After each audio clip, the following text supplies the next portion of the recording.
طاغوت کا قرآن کریم کے اندر ذکر فرمایا ہے.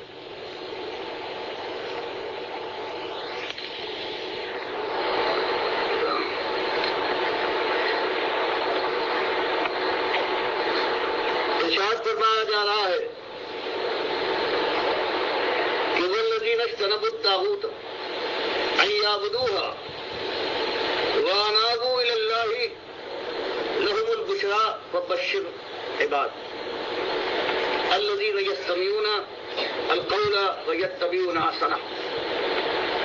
اولئک الذین ہداهم اللہ واولئک هم اولو الالباب. اس سے پہلے ذکر تھا کہ جو طاغوت کے جو پجاری ہیں ان سے کفر کرنے کی بجائے ان کے دن مناتے ہیں، ان کے جھنڈے اٹھاتے ہیں، ان کی تعریفوں کے پل باندھتے ہیں، ان کو اپنا پیشوا اپنا امام مانتے ہیں. فرمایا ان کے لیے اللہ کے یہاں ایسی آگ ہے کہ آگ کے سائے میں ہوں گے اور نیچے سے آگ کی گرمی ان کو جھلسا دے گی. فرمایا اس کے مقابلے میں والذین وہ لوگ اجتنبوا الطاغوت جو اللہ کے علاوہ کسی اور کی بندگی سے اپنی جان کو بچاتے ہیں، یا بدوہا کہ ان کی پوجا کریں، وانابوا الی اللہ اور اپنے مالک کے سامنے جھک جاتے ہیں، اس کی طرف رخ کرتے ہیں، اس کی بندگی کرتے ہیں، اس کے لیے اپنی جان اور مال کا تحفہ ہر وقت تیار رکھتے ہیں. لہم البشریٰ ان کے لیے خوشخبری ہے، اس دنیا میں بھی اللہ کے رحمت کے مستحق ہے، اور بشر عباد اور آخرت میں بھی تو میرے ایسے بندوں کو مالک فرماتا ہے خوشخبری سنا دیجیے. تو یہ ایک بات آ رہی ہے کہ صرف اللہ کو مان لینا، اللہ کی بندگی کرنا یہ بات کافی نہیں ہے. ایک ایماندار کے لیے جنت کا حصول اور جہنم سے بچاؤ ممکن نہیں ہے جب تک کہ اس کے ساتھ اجتناب کیا جائے. یہ مکے کی چیز تھی اور مدینے میں ہجرت کے بعد پھر مالک نے اسی بات کو اور بڑھایا. سورہ بقرہ میں اجتناب کی بجائے اب کفر کا لفظ اختیار کیا کہ ان کے دشمن بن کر اٹھو. فرمایا وَمَن يَكْفُرْ بِالطَّاغُوتِ وَيُؤْمِن بِاللَّهِ اپنی زندگی لگا دیتی ہے.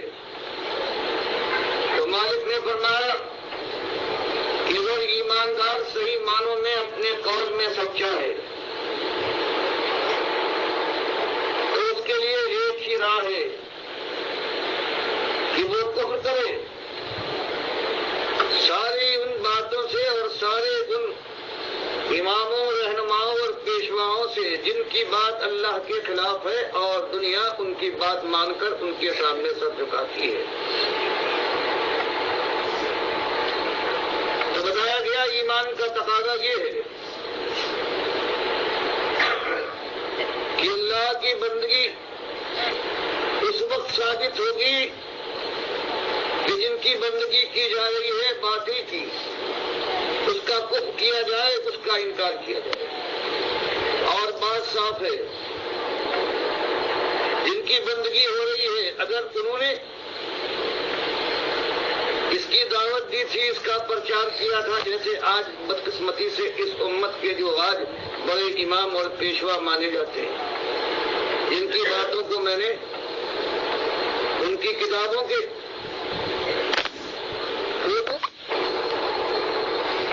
جنہوں نے جیسے اللہ کے نبی صلی اللہ علیہ وسلم فرماتے ہیں کہ یہ اصلی طاغوت جہنم میں جانے والا وہ ہے جو من احب ان یعبد من دون اللہ، کہ جو یہ چاہے کہ وہ پوجا جائے، اس کی بات مانی جائے اللہ کے علاوہ،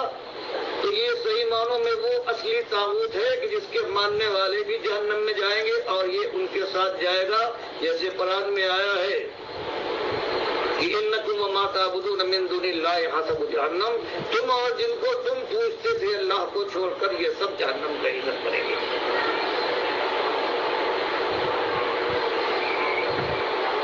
اور یہ طاغوت صرف وہی نہیں ہے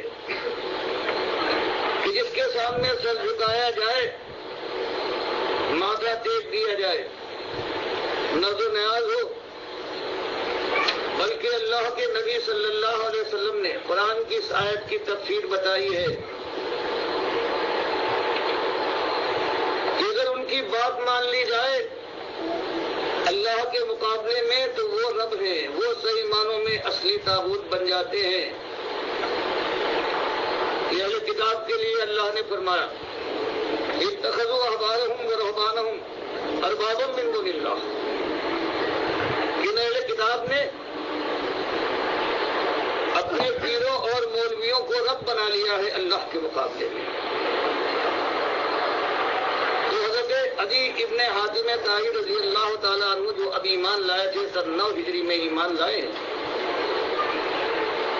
وہ عیسائی تھے، انہوں نے کہا کہ ہم نے تو اپنے پیروں اور مولویوں کو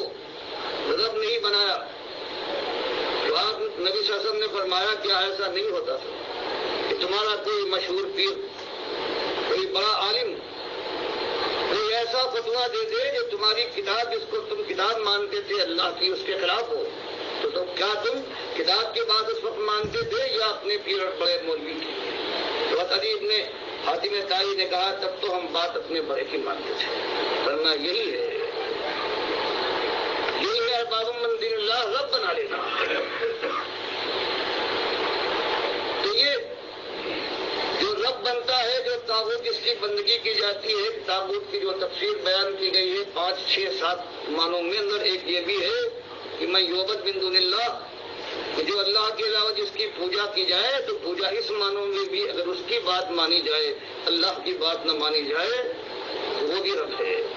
اور یہاں اللہ نے یہی فرمایا ہے کہ ایمان اسی وقت صحیح ایمان اللہ کی بارگاہ اور پیمانے پر ثابت ہوگا کہ یہ مومن ہے تو وہ اللہ کے ان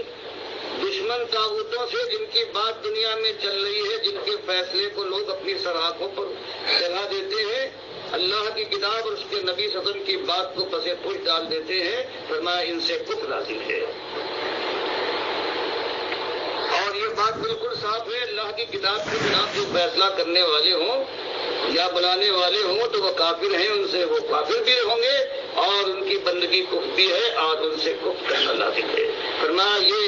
ہمت ور اگر اس انداز سے ایمان لاتا ہے وَيُؤْمِنْ بِاللَّهِ، اور پھر اللہ پر ایمان لانے کا دعویٰ کرتا ہے اور ایمان لایا ہے فَقَدِ اسْتَمْسَكَ بِالْعُرْوَةِ الْوُثْقَىٰ لَا انْفِصَامَ لَهَا، یہ صحیح معنوں میں اس کے ایسا حلقہ پکڑا ہے کہ کبھی گمراہ نہ ہوگا، کبھی نہ ٹوٹے گا اور نہ ہاتھ سے چھوٹے گا، اور پھر اللہ اس کا ولی ہو جائے گا۔ اللہ ولی الذین آمنوا، ایسے ایمانداروں کا اللہ حامی اور ناصر ہے۔ اور یخرجہم من الظلمات الی النور، تو کہیں کسی مشکل میں، کسی مخمصے میں، کسی حرج میں وہ پھنس جائیں تاریکی کے اندر، وہ اللہ کے خلاف کوئی بات ہو تو مالک کا وعدہ ہے کہ ہم دستگیری کریں گے، ہم ان کو اندھیروں سے نکال کر نور کی طرف، اللہ کی بندگی اور اللہ کی بات کی طرف لے آئیں گے۔ اور وہ لوگ جو اس طرح سے دعوے چاہے کتنے بڑے دعوے کرے ایمان کے، لیکن جن کے اندر ہمت یہ نہیں ہے کہ طاغوت کا وہ کفر کرے، تو وہ اللہ کی نگاہ میں مومن نہیں ہے، کیونکہ وہ اللہ کے مقابلے میں کچھ اور بھی ہے جن کی وہ عظمت کے ماننے والے، جن کے وقار کے ہم رکھوالے ہیں اور ان کو اپنا پیشوا اور امام بناتے، ان کو اپنا ولی سمجھتے ہیں، تو مالک فرماتا ہے ان کا ایمان بلند بالا آواز کے ساتھ دنیا میں گونجے، لیکن یہ درس کافر ہیں، والذین کفروا، رہے کافر،